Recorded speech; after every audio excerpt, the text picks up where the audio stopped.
Hi everyone, welcome to the bare minimum education.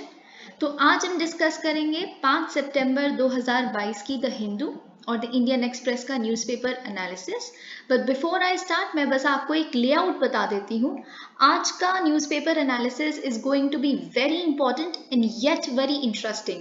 कैसे? क्योंकि हम कुछ चीज़ें ऐसी डिस्कस करेंगे जो काफ़ी ऑथेंटिक गवर्नमेंट का डेटा बताता है, गवर्नमेंट के रूल्स एंड रेगुलेशंस बताते हैं।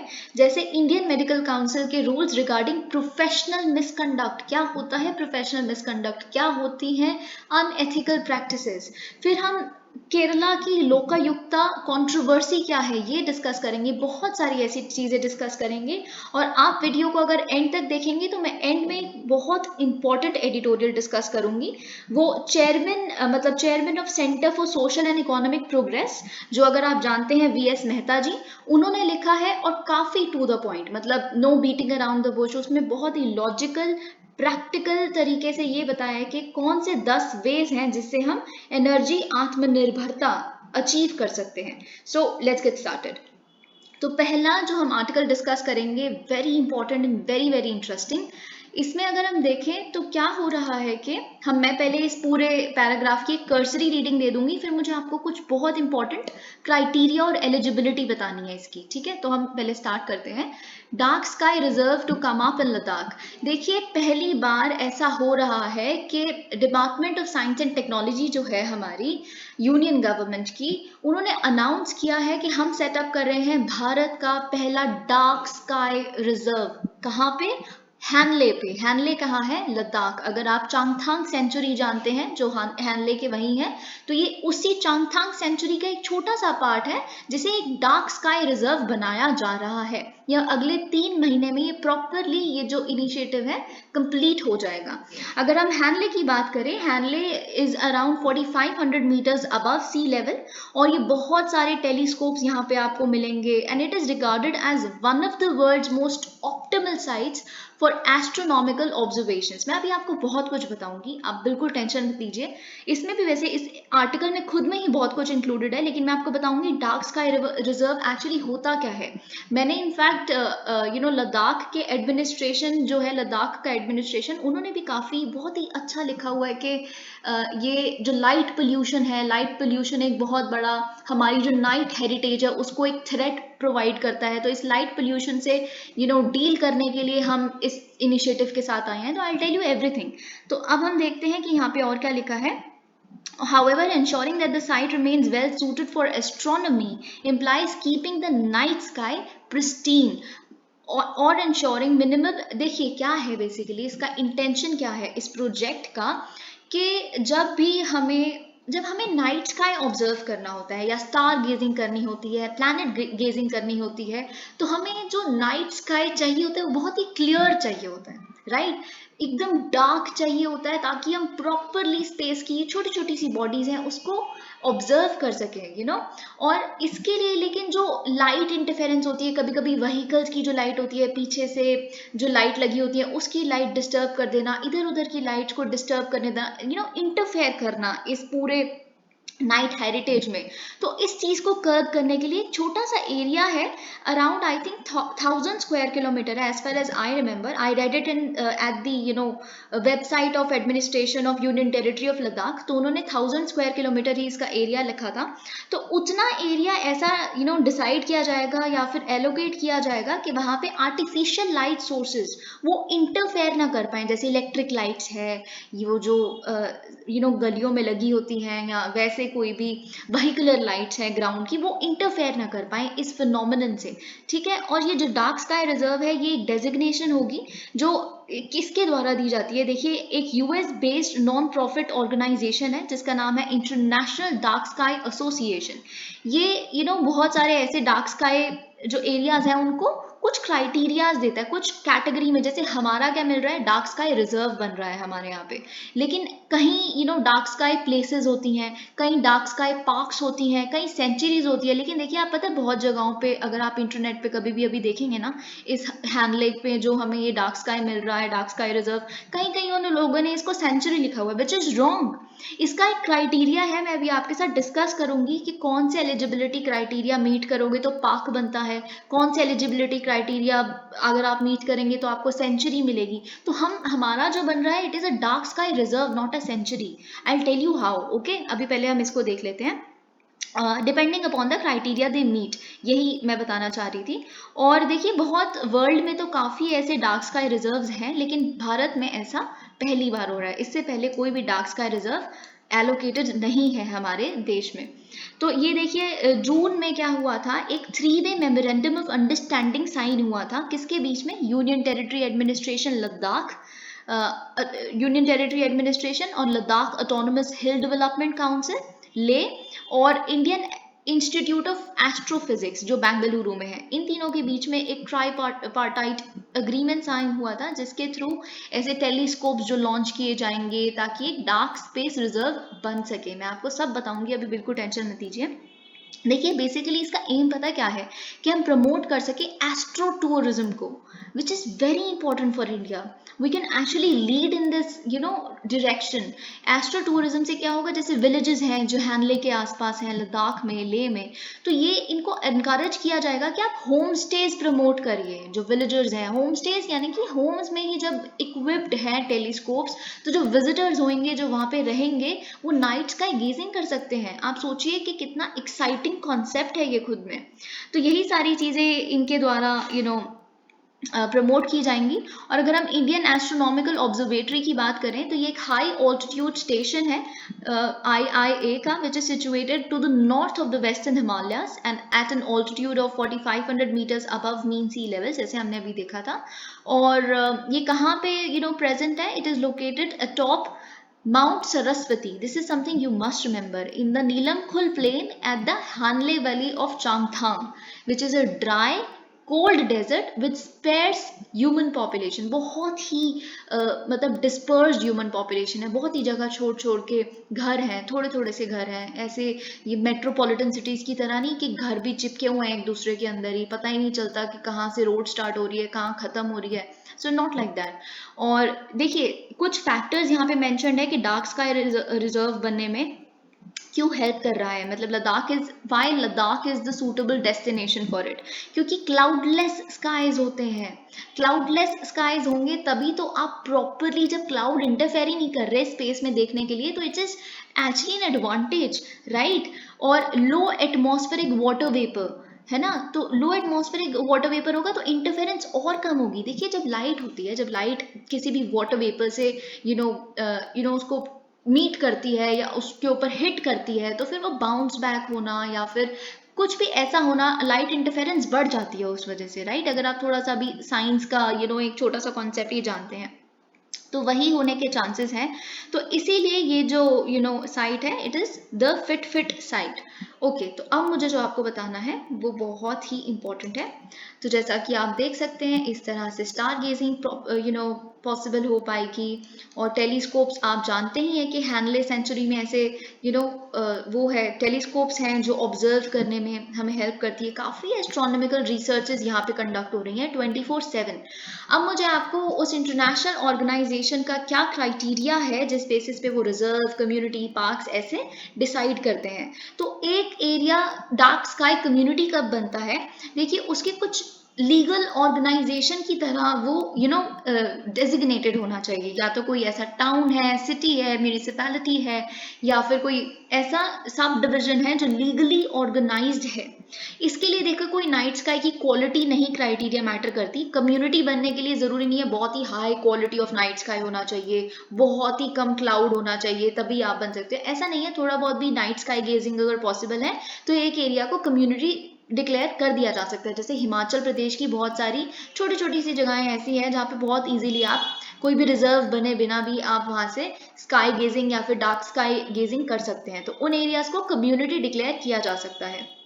अगर हम डार्क स्काई पार्क्स की बात करें, so it must be a public और private land accessible to the public in part और whole, that is legally protected for scientific, natural, educational, cultural heritage और पब्लिक इंजॉयमेंट पर्पसेस।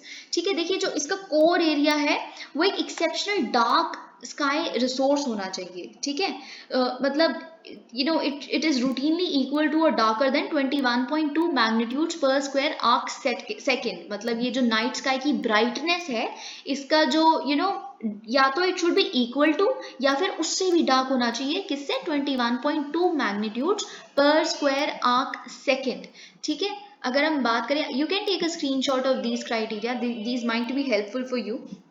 अगर हम जो हमारा रिजर्व बना है उसका क्राइटेरिया जैसे मैंने आपको बताया था कि 1000 स्क्वायर किलोमीटर का एरिया है जो डिक्लेयर किया जाएगा, तो एक पब्लिक या प्राइवेट लैंड जो कम से कम 700 स्क्वायर किलोमीटर होता है और एक्सेसिबल टू पब्लिक है, पब्लिक वहां जा सकती है, उसके कुछ पार्ट में या पूरी तरह से कहीं भी जा सकती है, लीगली प्रोटेक्टेड एरिया है, वो साइंटिफिक, नेचुरल, एजुकेशनल पर्पसेस के लिए, जैसे कि आपको पता है जो चांगथांग सेंचुरी है वो तो ऑलरेडी एक लीगली प्रोटेक्टेड एरिया है, राइट? आप जानते हैं वो एक सेंचुरी है जिसका कोर एरिया एक एक्सेप्शनल डार्क स्काई रिसोर्स की तरह एक्ट करना चाहिए। ठीक है, जो उसके आसपास के एरिया के मुताबिक जो उसका कोर एरिया है वो एक प्रॉपर नाइट स्काई ब्राइटनेस जो इक्वल टू या फिर डार्कर देन 20 मैग्नीट्यूड पर square arc second. I hope you get my point. अगर हम ऊपर देखें कि ऊपर क्या था 21.2, अब देखिए यहाँ पे और कम हो गया क्योंकि और डार्कनेस चाहिए हमें, आप समझ रहे हैं ना, कोर एरिया में और डार्कनेस चाहिए रिजर्व के।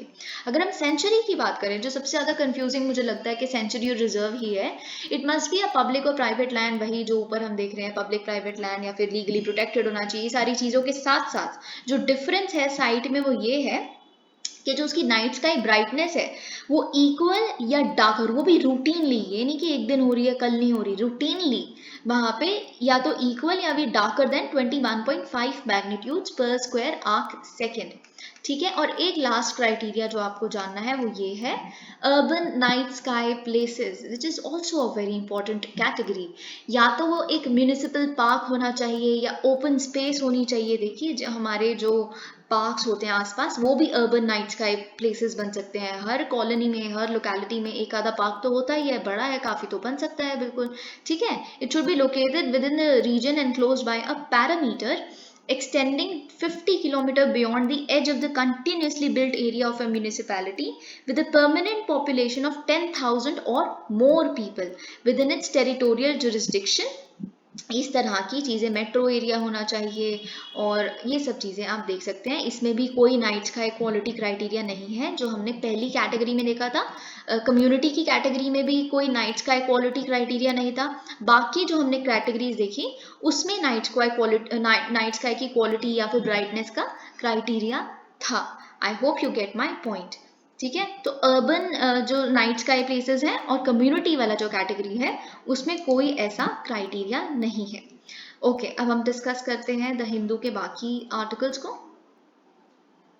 ओके, तमिलनाडु ने, देखिए ये चीज मैंने आपके साथ पहले भी डिस्कस की थी कि तमिलनाडु के जो चीफ मिनिस्टर है एम के स्टालिन, उन्होंने पहले भी ये चीज की मांग की थी, रियटरेट किया था कि सुप्रीम कोर्ट की एक ब्रांच जैसे अभी नॉर्थ में स्थित है, न्यू दिल्ली में स्थित है, तिलक मार्ग में, जैसे मैंने आपको कल बताया था, तो एक साउथ में भी होनी चाहिए ना, साउथ इंडिया में भी होनी चाहिए ताकि जो जस्टिस है वो ज्यादा एक्सेसिबल हो सके। ये नहीं कि इतना ज्यादा ट्रेवल करके खर्चा उठा के वहां तक जाना पड़ रहा है। सोचिए कि कोई गरीब इंसान हो सकता है, वो कैसे इतना सब कुछ वो करेगा, बेयर कैसे करेगा इतना कॉस्ट। तो इसीलिए जस्टिस को एक्सेसिबल बनाने के लिए सुप्रीम कोर्ट की एक ब्रांच चेन्नई में भी खोली है। देखिए ये बहुत ही लेजिट इशू है, पता है, क्योंकि मुझे नहीं समझ आता कि आज तक इस बात पे क्यों नहीं काम किया गया। आप सुप्रीमेसी की, हाँ जी सुप्रीम कोर्ट एक ही जगह होना चाहिए, इस तरह की सुप्रीमेसी नॉर्थ की या कुछ भी आप कह लीजिए, it is not justified, in no way it is. क्योंकि जो हमारा कॉन्स्टिट्यूशन है उसका article 130, I again repeat, article 130 ये कहता है कि the supreme court shall sit in Delhi or in such other place or places as the Chief Justice of India may with the approval of the President from time to time appoint। देखिए एक तो इस चीज से आपको ये पता चलता है कि ये जो हमारा कॉन्स्टिट्यूशन है उसमें दिल्ली पर से मेंशन्ड है सुप्रीम कोर्ट के लिए, तो दिल्ली में तो आप बैठ ही सकते हो या फिर आप किसी और ऐसी प्लेस में या प्लेसेस में भी सुप्रीम कोर्ट अपना बेंच बिठा सकता है। जो चीफ जस्टिस ऑफ इंडिया हमारे हैं वो जो प्रीवियस अप्रूवल अगर वो प्रेसिडेंट का लेके टाइम टू टाइम डिसाइड करे। ठीक है, तो it should be done I think. मतलब ऐसा क्यों है, ये इतना चीज डिले क्यों की जा रही है? अभी तो वैसे सुप्रीम कोर्ट काफी एक प्रोग्रेसिव उस पर चल चुका है पाथ पे, तो हम देखते हैं शायद आने वाले टाइम में ये भी बहुत ही जल्दी हो जाए। ओके, अब हम देखते हैं ये एडिटोरियल। ओके, देखिए बहुत ही अच्छा एडिटोरियल है ये। क्यों? क्योंकि मुझे इसके साथ आपको बहुत सारी गाइडलाइंस समझानी है। देखिए, इस एडिटोरियल ने काफ़ी वेलकम किया है जो हमारी नेशनल मेडिकल कमीशन ने एक ऑर्डर या फिर एक डायरेक्शन दिया है कल परसों में ही, जिसमें उन्होंने ये कहा था कि जो डिस्क्रिमिनेशन हो रही है LGBTQIA+ कम्युनिटी के साथ, वो सही नहीं है। उनके उनके साथ जो कन्वर्जन थेरेपी या जो कन्वर्जन थेरेपी होती है, यानी कि उनके सेक्स को चेंज करना, जेंडर आइडेंटिटी को चेंज करना, उनको इनफैक्ट इलेक्ट्रिक शॉक दिए जाते हैं। नहीं आप लड़की हो, नहीं आप लड़की हो, वैसा फील करो, या फिर नहीं आप लड़के हो, वैसा ही फील करो। बहुत ही ज़्यादा इस तरह का जो कन्वर्जन थेरेपी है, जिस भी तरह से आप इसे करते हैं, वो एक प्रोफेशनल मिसकंडक्ट जाना जाएगा। प्रोफेशनल मिसकंडक्ट एक एक्चुअल में एक MBBS होल्डर या फिर एक फिजिशियन या फिर एक किसी भी डॉक्टर के को अगर प्रोफेशनल मिसकंडक्ट के तहत चार्ज कर लिया जाए तो it is very difficult, his और her career is gone completely. तो यही बात की गई है। तो इससे इन्होंने कहा है, देखिए इसके इस ऑर्डर के तहत एम्पावर किया गया है स्टेट मेडिकल काउंसिल्स को, ताकि वो डिसिप्लिनरी एक्शन ले सके अगर वो इस गाइडलाइन को ब्रीच करते हैं तो। ठीक है, अब हम देखते हैं इसको। देखिए, कई लोग जो है आम आदमी, जिन्हें लगता है कि नहीं मतलब सेक्स ओरिएंटेशन सही होनी चाहिए, ट्रांसजेंडर से तो कुछ होता ही नहीं है, नहीं लड़का और लड़की ही डाइकोटमी जो है उसे ही मेंटेन करना चाहिए, तो उसे एक रेपुरेटिव थेरेपी बोलते हैं। मतलब ये तो उनके हित के लिए की जा रही है, ऐसा जताते हैं।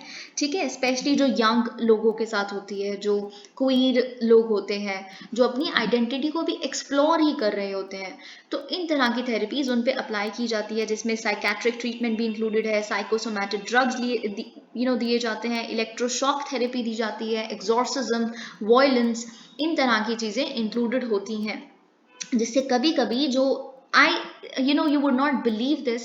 I had a friend of mine during my college days. So once I got a message from our friends कि he's no more, and he was a queer. He was just kind of exploring his own identity. So he was not really accepted by the whole college because of this purpose only. Very very mocked at by everyone who would meet that person. और उनको brain haemorrhage हो गया जब मुझे पता चला कि brain haemorrhage की वजह से वो इतना ज़्यादा सोच रहे थे इस बारे में। ही लेफ्ट द कॉलेज अमिडिस्ट, मतलब उन्होंने बीच में ही कॉलेज अपना क्विट कर दिया था। सो आई कैन एक्चुअली नो कि ये बात सच है, सच में सुसाइड होती हैं, ट्रॉमेटिक सिचुएशन उनके लिए हो जाती है, डिप्रेशन में वो रहते हैं, एंशियस वो रहते हैं खुद को देके।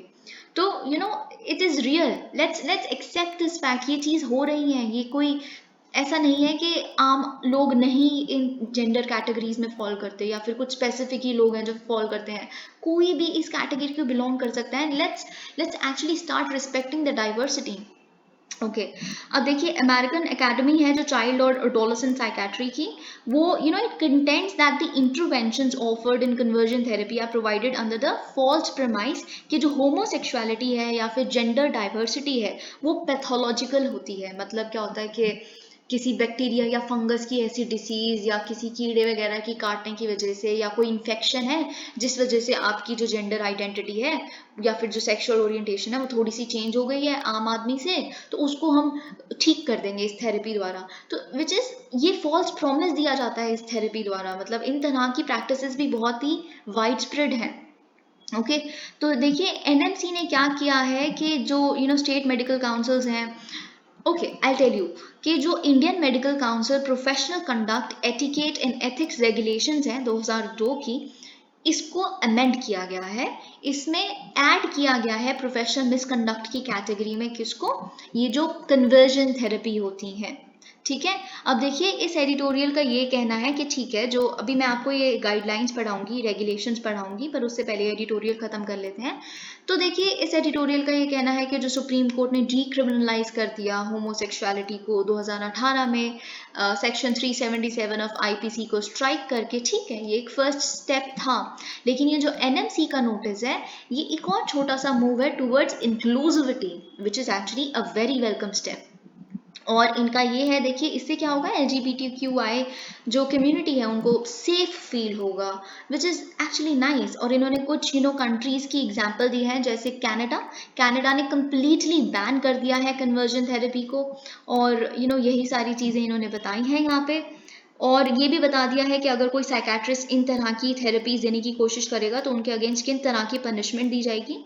और देखिए ये सारी चीज़ें यहाँ, हाँ अब देखिए इस एडिटोरियल का ये भी कहना है कि जो ग्राउंड वर्क है इस इंक्लूसिविटी का, उसे एडुकेशन में ही लेकर देना चाहिए, बिल्कुल ही इनिशियल स्टेजेस पे, क्योंकि जो मेडिकल टेक्स्ट बुक्स हैं जो 2018 में प्रिस्क्राइब की गई थी इंडिया में, वो they still consider lesbianism as a perversion and act of mental degenerates. आप सोचिए अभी भी इस तरह की डिस्क्रिमिनेटरी लैंग्वेज यूज की जा रही है जब मेडिकल टेक्स्ट बुक्स में, तो डॉक्टर्स तो फिर कन्वर्जन थेरेपी करेंगे ना जब वो डॉक्टर बन जाएंगे प्रोफेशनली।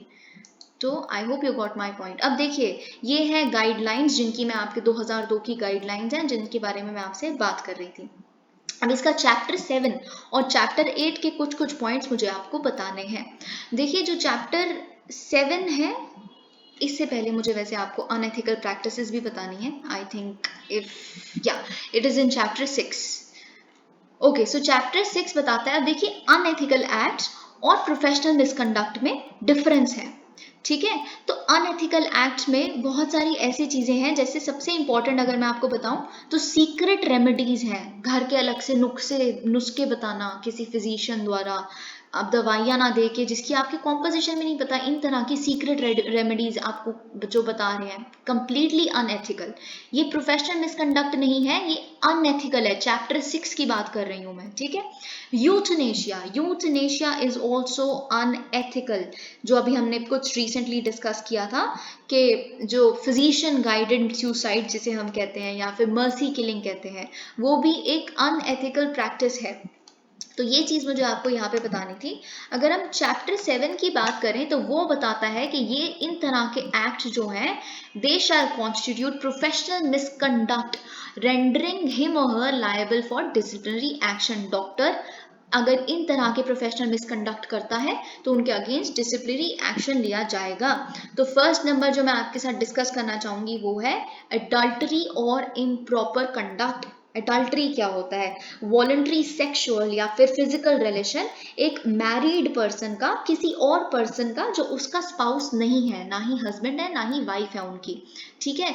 तो अगर कोई डॉक्टर जो है, ये आपको शायद पता नहीं होगी पर दिस इज ट्रू, एक डॉक्टर है वो किसी भी तरह की ऐसी तरह की जो अडल्ट्री प्रैक्टिसेस हैं वो अपने पेशेंट के साथ नहीं कर सकता, इन तरह के संबंध नहीं बना सकता, ठीक है। This is a professional misconduct. Okay, sex determination. अब देखिए सेक्स डिटर्मिनेशन को प्रोफेशनल मिसकंडक्ट में आपके लिए कंफ्यूजिंग हो सकता है, इसीलिए जो चीजें आपके लिए कंफ्यूजिंग हो सकती है वो मैंने हाईलाइट करके समझाने की कोशिश की है। जो सेक्स डिटर्मिनेशन है, सेक्स डिटर्मिनेशन अनएथिकल ना होके चैप्टर 6 में इंक्लूडेड ना होके चैप्टर 7 में इंक्लूडेड है, क्योंकि सेक्स डिटर्मिनेशन एक प्रोफेशनल मिसकंडक्ट में रखा गया है, ठीक है। और आपको मैं अगर बताऊं प्रोफेशनल मिसकंडक्ट में अब आपको पता चल गया कि कन्वर्जन थेरेपी भी ऐड हो गई है। अब देखिए पनिशमेंट और डिसिप्लिनरी एक्शन किस तरह के लिए जाएंगे, क्या प्रोसीजर है, तो आपको ये पता होना चाहिए कि जब भी ऐसे ऑफेंसेस जहाँ पे प्रोफेशनल मिसकंडक्ट हुआ हो वो अगर सामने आए, तो देखिए इस चैप्टर 8 का ये कहना है कि ऊपर जो प्रैक्टिसेस जिन तरह की लिखी गई हैं, ज़रूरी नहीं है वो एक होलसम लिस्ट है, और भी किसी तरह का एक्ट जो बहुत ही बुरा लगे जो स्टेट मेडिकल काउंसिल्स को या फिर मेडिकल काउंसिल ऑफ इंडिया को, वो जस्ट बिकॉज वो इस गाइडलाइन में या इस रेगुलेशन में नहीं लिखा हुआ तो वो एक्शन नहीं ले सकते, ऐसा नहीं है। किसी भी और गलत तरह का एक्ट अगर देखा जाए आगे तो वो भी उनके अगेंस्ट भी एक्शन लिया जा सकता है। तो ये एक एक्सक्लूजनरी लिस्ट नहीं है, ठीक है। और जो डिसीजन है, अगर कंप्लेंट रिसीव होती है किसी डॉक्टर के अगेंस्ट, किसी भी फिजिशियन या फिर डॉक्टर के अगेंस्ट, तो एक 6 मंथ्स के पीरियड के टाइम के अंदर स्टेट मेडिकल काउंसिल जो है उसको डिसीजन लेना पड़ेगा, एक्शन लेना पड़ेगा, ठीक है। जब तक ये कंप्लेंट पेंडिंग है ठीक है, तब तक वो जो एप्रोप्रिएट काउंसिल है स्टेट की, वो रिस्ट्रेन कर सकती है फिजिशियन को कि जिस तरह का उस पर दोष मढ़ा गया है कि ये वाली प्रैक्टिस वो सही से नहीं कर रहे और गलत कर रहे हैं, तो वो वाला प्रोसीजर या प्रैक्टिस वो तब तक के लिए, जब तक वो स्क्रूटिनी में है वो अपील या फिर वो केस, तब तक वो उस प्रैक्टिस को कंडक्ट नहीं कर सकते, बाकी मेडिकल प्रैक्टिसेस कंटिन्यू कर सकते हैं। इससे आपको एक और चीज़ याद रखनी है कि कंप्लीटली उनको सस्पेंड नहीं कर दिया जाता, बस जिस तरह की प्रैक्टिस का उन पे दोष मढ़ा गया है कि इसमें कुछ गलत है, वो वाली प्रैक्टिस वो तब तक नहीं कर सकते जब तक एक केस पेंडिंग है उनके अगेंस्ट। ठीक है, अगर एक और चीज़ बात करें इसमें, वो ये लिखा है कि अगर ऐसा है कि जो स्टेट मेडिकल काउंसिल है वो 6 महीने के अंदर अंदर, 6 महीने पीरियड आपको भी याद रखना है कि अगर वो, जब वो कंप्लेन उनके पास आती है उसके 6 महीने के अंदर अंदर एक डिसीजन नहीं लेते, एक्शन नहीं लेते, तो इन तरह की चीज़ें अलाउड है। मेडिकल काउंसिल ऑफ इंडिया ये 2-3 चीज़ें अलाउ करती है कि वो जो कंसर्न स्टेट मेडिकल काउंसिल है उसे कहती है कि आप एक टाइम बाउंड शेड्यूल में प्लीज़ कंक्लूड कीजिए इसको जल्दी से जल्दी, या फिर दूसरा वो ये कर सकती है कि वो जो स्टेट मेडिकल काउंसिल के पास जो केस चल रहा है, पेंडिंग है, वो उसे विड्रॉ वहाँ से करके खुद को दे सकती है और खुद हैंडल कर सकती है मेडिकल काउंसिल ऑफ इंडिया उससे। ठीक है, और वो जब मेडिकल काउंसिल ऑफ इंडिया के पास आ गया, देखिए 6 महीने तो पहले हो चुके हैं, फिर 6 महीने अब मेडिकल काउंसिल ऑफ इंडिया के पास आ गया, तो उससे 6 महीने आगे उसके अंदर अंदर उसे डिस्पोज करना होता है मेडिकल काउंसिल ऑफ इंडिया को। तो मतलब इन टोटल 1 ईयर का हो गया मैक्सिमम पीरियड।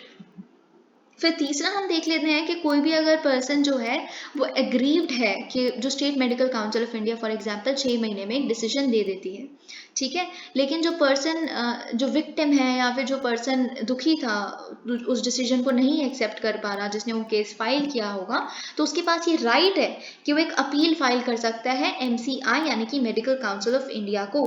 कितने दिनों में? 60 डेज के अंदर अंदर from the date of receipt of the order passed by the said medical council. तो यही मुझे आपको बताना था।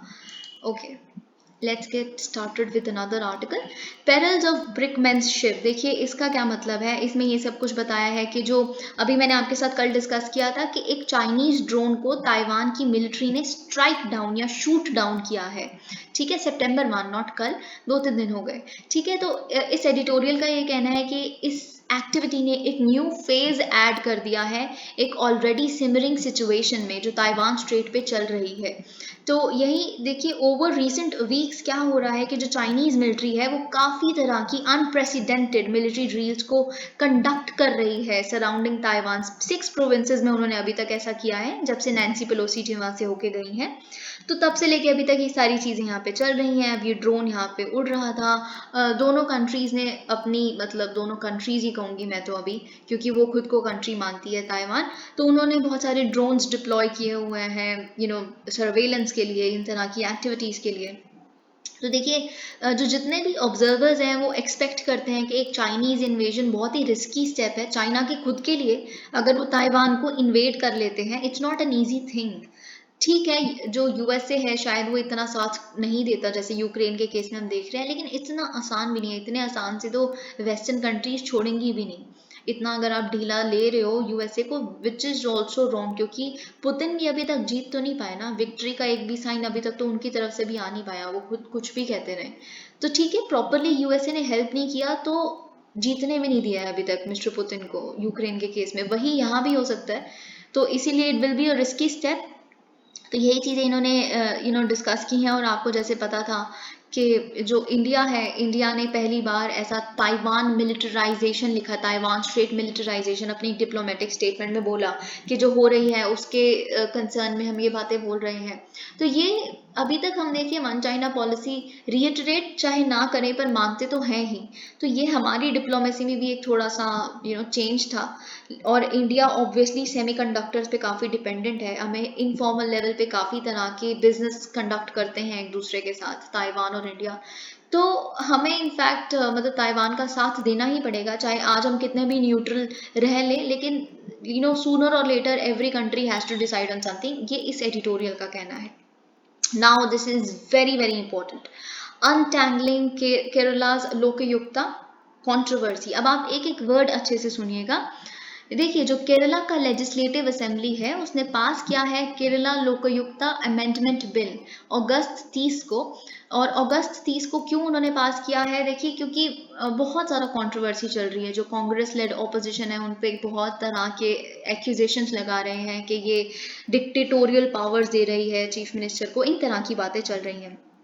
ठीक है, तो देखिए जो अमेंडमेंट्स हैं they were related to the competent authority to consider Lokayukta recommendations. आप अभी बॉक डाउन मत होइए, इस पूरे आर्टिकल में सब कुछ समझाया हुआ है, अभी ये बस इंट्रो है। ठीक है, ये जो अमेंडमेंट्स इस बिल ने केरला के इस लेजिस्लेटिव असेंबली के बिल ने की थी वो रिलेट करते हैं कि कौन कंपीटेंट अथॉरिटी है जो कंसिडर करेगी लोकायुक्ता की रिकमेंडेशंस को, है ना। और in the case of any unfavourable decision from the Lokayukta, अगर जैसे जो लोकायुक्ता है वो चीफ मिनिस्टर के अगेंस्ट अगर कोई भी अनफेवरेबल डिसीजन लेता है तो जो कंपीटेंट अथॉरिटी है अब उसको लेजिस्लेटिव असेंबली बना दिया गया है।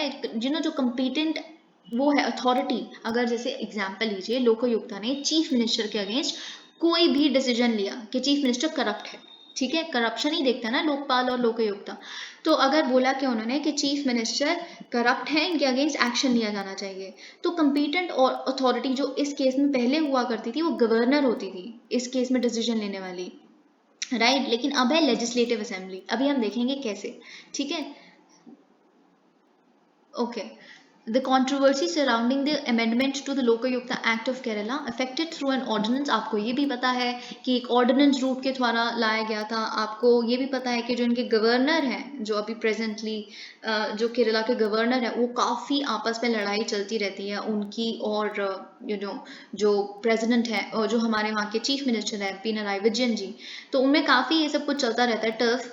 तो ये सब कुछ भी लिखा है, has raised the political temperature in the state with the opposition accusing the government of trying to whittle away at the powers of Lokpal. जो ऑपोजिशन है वो ये कह रही है कि लोकपाल की पावर्स को छीना जा रहा है सरकार द्वारा इस अमेंडमेंट के द्वारा। और government on the other hand, government जो केरला की है वो ये कहती है कि इस अमेंडमेंट के थ्रू बल्कि हम कुछ जो इतना घटिया प्रोविजन पहले वाले लोकायुक्ता एक्ट में था जो अनकॉन्स्टिट्यूशनल था, हम बल्कि उसमें सुधार लाने की कोशिश कर रहे हैं। And you know what, government सही कह रही है। सच में जो पहले वाले लोकायुक्ता एक्ट था उसमें सच में जो प्रोविजन था वो एक अनकॉन्स्टिट्यूशनल प्रोविजन था। अभी हम डिस्कस करेंगे कैसे। तो उसको सही करके, ये आर्टिकल भी यही बताता है कि उसको सही करके अमेंड करके बल्कि इन्होंने सही किया है। इनफैक्ट और भी बहुत सारे प्रोविजंस ऐसे हैं केरला के लोकायुक्ता एक्ट में जो 1999 में लाया गया था जो चेंज होनी चाहिए। तो हम देखते हैं कौन कौन से ऐसे प्रोविजंस हैं और क्या क्या हुआ है। और जो लोकायुक्ता है उसने भी ऑब्वियसली इनडायरेक्टली एक्सप्रेस किया है कि हम खुश नहीं हैं कि हमारी पावर्स छीनी जा रही हैं, वो तो ऑब्वियसली खुश नहीं होंगे ना। चलो देखते हैं बैकग्राउंड क्या है लोकपाल और लोकायुक्ता इशू का। देखिए बहुत टाइम से डिबेट चलती रहती है कंट्री में। और सबसे पहले अगर हम इस टर्म का बताएं कि यूजेज कब आया था, तो आपको ये भी याद रखना है कि जो ARC रिपोर्ट जिसको हेड किया था मोरारजी देसाई ने, as far back as in 1966, जो ARC में 1966 में जो आई थी उसमें सबसे पहले ये टर्म यूज किया गया था। जो पॉलिटिकल करप्शन था उस टाइम पे काफी ज्यादा रैम्पेंट हो गया था, बहुत तेजी से बढ़ रहा था, तो उस टाइम पे ये सोच विचार किया गया था कि क्रेडिबल सिस्टम होना चाहिए ओम्बड्समैन के रूप में, एक न्यूट्रल अथॉरिटी के रूप में, एक इंटरमीडिएट के रूप में जो इन तरह की करप्शन एक्टिविटीज को रिजॉल्व कर सके, जो पब्लिक की ग्रीवेंसेस हैं उनको रिड्रेस कर सके पब्लिक ऑफिशियल्स या मिनिस्टर्स के खिलाफ। ठीक है, तो पहली बार जब लोकपाल बिल या लोकायुक्ता बिल जब लाया गया, लोकपाल बिल हमारी कंट्री में, तो वो पहला बिल था लोकसभा में जब उसे लाया गया 1968 में। देखिए 1966 में तो इस बारे में बात हो ही गई ना, तो ऑब्वियसली ARC ने जो कोई रिकमेंडेशन दी तो उसको उस टाइम का जो लोकसभा था तो कोई एक्ट तो लेना ही था ना, उस पर कोई एक्शन तो लेना ही था। तो फिर 1968 में पहला बिल आया था लोकपाल बिल, जो अनफॉर्चुनेटली जब हाउस डिसॉल्व हो गया, डेसोल्यूशन ऑफ हाउस के साथ साथ वो बिल भी डिसॉल्व हो गया। ठीक है, फिर जो आइडिया है लोकपाल का, इसकी बहुत ही लंबी जर्नी रही है। Finally after 45 years the Lokpal and the Lokayukta bill was passed by parliament in 2013। आपको ये बात पता है, ठीक है। और क्यों लाया गया था ये भी आपको पता है, क्योंकि अन्ना हजारे मूवमेंट हुई थी जिसमें बहुत ही एक्टिव पार्टिसिपेशन हुई थी सिविल सोसाइटी द्वारा, जिसने काफी प्रेशर जनरेट किया था उस टाइम की मनमोहन सिंह गवर्नमेंट के ऊपर कि वो अल्टीमेटली एक बिल को पास करें जिसका नाम था लोकपाल एंड लोकयुक्ता बिल 2013। ठीक है, तो अब तो खैर एक्ट है। तो अब एक क्लियरर पर्सपेक्टिव जो हमें केरला के लोकयुक्त कंट्रोवर्सी पे चाहिए, उससे पहले हमें ये समझना बहुत ज़रूरी है कि स्कीम क्या होती है लोकयुक्ता और लोकपाल की, जो पार्लियामेंट ने एनैक्ट की है। देखिए, अगर हम टाइटल की बात करें एक्ट के, तो the title of the 2013 act is, it is an act to provide for the establishment of a body of Lokpal for the union and Lokayukta for states to inquire into allegations of corruption against certain public functionaries। आपको क्या देखना है यहाँ पे word corruption, तो आपको समझ आ गया होगा कि एक ऐसी इन्वेस्टिगेटिव बॉडी है जिसका टास्क है कि वो एक प्रॉम्प्ट और फेयर इन्वेस्टिगेशन कंडक्ट करे, फिर इन्वेस्टिगेशन कंडक्ट करने के बाद प्रोसिक्यूशन भी कंडक्ट करे किनका, केसेस ऑफ करप्शन का। ठीक है, प्रोसिक्यूशन क्या होता है, लीगल प्रोसीडिंग्स को चलाना, इन्वेस्टिगेशन तो छानबीन आपको पता ही है। ठीक है, लेकिन आपको ये पता होना चाहिए कि लोकपाल कोई एक ऑर्डिनरी इन्वेस्टिगेटिव बॉडी नहीं है, इसे हेड करती है incumbent chief justice of India. Incumbent मतलब जो प्रेजेंट चीफ जस्टिस हैं, या फिर एक रिटायर्ड जज, लोकपाल की बात कर रही हूँ मैं। ठीक है, तो यूयू ललित जी हैं, वो लोकपाल को हेड करते हैं। ठीक है, या फिर एक कोई भी रिटायर्ड सुप्रीम कोर्ट जज। तो बेसिकली लोकपाल जो बॉडी है वो 8 मेंबर्स कॉन्स्टिट्यूट करती है, जिसमें जो 4 हैं वो जुडिशियल मेंबर्स होते हैं। तो अब आपको पता चल गया कि जो पूरा सिस्टम है, इट इज स्टडड विद जजेस और द जुडिशियल मैन। तो आपको पता चल गया एक तरह से एक जुडिशियल बॉडी के रूप में ही हम इसे देख सकते हैं। ठीक है, और लोकपाल का जैसे मैंने बताया कि ये इन्वेस्टिगेशन भी करता है, प्रोसिक्यूशन भी करता है। तो इसकी दोनों पर्पसेस के लिए एक इंक्वायरी विंग है और एक विंग है प्रोसिक्यूशन विंग, ताकि वो इन्वेस्टिगेशन और प्रोसिक्यूशन रिस्पेक्टिवली डील कर सके उनके साथ। ठीक है, अगर हम डायरेक्टर की बात करें, जो director of prosecution, he or she files the case in the special court based on the findings of the Lokpal. अब जो लोकपाल है वो कोई भी अगर एक फाइंडिंग पे रीच करते हैं, एक तरह की रिकमेंडेशन पे रीच करते हैं या कंक्लूजन पे रीच करते हैं, तो जो प्रोसिक्यूशन है वो फाइल करते हैं केस को एक स्पेशल कोर्ट में, जो इस करप्शन से ही डील करने के लिए बनाया जाता है। ठीक है, तो लोकपाल की जो जुरिस्डिक्शन है, it has got to inquire into allegations of corruption against the prime minister, ministers, members of parliament, group A, B, C, D officers and the officials of central government. This you must remember। ये मैं लोकपाल की बात कर रही हूँ। ठीक है, तो अगर कोई एक स्टेटमेंट आ जाए वो कहते prime minister is excluded from Lokpal's jurisdiction, it is wrong। Prime Minister is a minister, and hence a minister is a public official, and all the kind of public officials and servants are covered under this act. So this is something you must remember. Okay. And now after the conclusion of the investigation, the Lokpal may file a case in the special court in case the findings disclose the commission of an offence under the Prevention of Corruption Act। ठीक है, अगर prevention of corruption act के तहत जो भी corruption की practices listed हैं, वो अगर जो इन्वेस्टिगेशन के तहत ये पता चलता है जी हाँ बिल्कुल इस तरह का ऑफेंस कमिट किया गया है, तो स्पेशल कोर्ट में तभी ये केस फाइल किया जाता है। लेकिन लोकपाल के पास कोई ऐसी पावर नहीं है कि वो प्रेसिडेंट को ये बोल सके कि देखिए हमें तो पता चल गया प्राइम मिनिस्टर करप्ट है, तो आप ऐसा करिए प्राइम मिनिस्टर को रिमूव करिए ऑफिस से उनके, वो प्राइम मिनिस्टर नहीं रह सकते, वो तो करप्ट है। ऐसा कोई पावर नहीं है। देखिए हमारा कॉन्स्टिट्यूशन क्या कहता है कि जब तक प्राइम मिनिस्टर की सरकार के पास, जो प्राइम मिनिस्टर जिसको हेड कर रहे हैं उनके पास मेजॉरिटी है, जब तक एग्जीक्यूटिव के पास लेजिस्लेचर में मेजॉरिटी है, तब तक उनको कोई उनकी पोजीशन से नहीं हटा सकता। तो फिर लोकपाल कौन सी बॉडी आ गई? आप तो अनकॉन्स्टिट्यूशनल चीज बता रहे हो ना। यही केस अब हम स्टेट लेवल पे भी देखेंगे। इसीलिए मैंने आपको स्टार्टिंग में बताया था, जो देखिए स्टेट लेवल पे कौन होता है, प्रेसिडेंट की जगह आप गवर्नर का नाम अटैच कर दीजिए, ठीक है, और प्राइम मिनिस्टर की जगह आप सीएम का नाम अटैच कर दीजिए। अब मुझे लगता है आपको चीजें क्लियर हो गई होंगी। ठीक है, तो जो लोकपाल और लोकायुक्ता एक्ट है, ये जो डेलीगेट करता है पावर को स्टेट्स को भी कि वो एस्टैब्लिश कर सके अपना एक लॉ ऑन लोकायुक्ता, ताकि वो इन तरह की कंप्लेंट से स्टेट लेवल पे भी डील कर सके। ठीक है, तो कई स्टेट्स ने तो ऑलरेडी एस्टैब्लिश किए हुए थे लोकायुक्तास, उन्होंने मतलब एक्ट आने से बहुत पहले 2013 से, जैसे हम महाराष्ट्र में देखें 1971 में लोकायुक्ता बन गए थे, केरला में जैसे मैंने आपको बताया 1999 में। ठीक है। अब जैसे मैंने आपको सेंट्रल लेवल पे बताया, हम केरला में इम्प्लीकेशन देखते हैं। अब हम देखते हैं बैकग्राउंड क्या है लोकायुक्ता एक्ट का, जिसके ऊपर ये सारी कंट्रोवर्सी है। Let us examine that. अब सेक्शन 14 है जो इस एक्ट का, जो 1999 में लाया गया था, which is obviously now been amended. वो कहता था कि जो लोकायुक्ता है, अगर वो सेटिस्फाइड है कि जो कंप्लेंट है अगेंस्ट एनी पब्लिक सर्वेंट वो सब्सटैंशिएट होती है कि हाँ जी वो करप्ट है, ठीक है, तो फिर वो जो पब्लिक ऑफिशियल है या पब्लिक सर्वेंट है, ही और she should not continue to hold the post held by him. मतलब अगर चीफ मिनिस्टर है, चीफ मिनिस्टर करप्ट साबित हो गए, तो फिर वो चीफ मिनिस्टर नहीं रह सकते, चाहे उनके पास सरकार के पास मेजोरिटी है लेजिस्लेचर में, चाहे नहीं है, उनको हटाओ, ठीक है। तो he or she shall make a declaration to that effect in his report। आप समझ गए ना।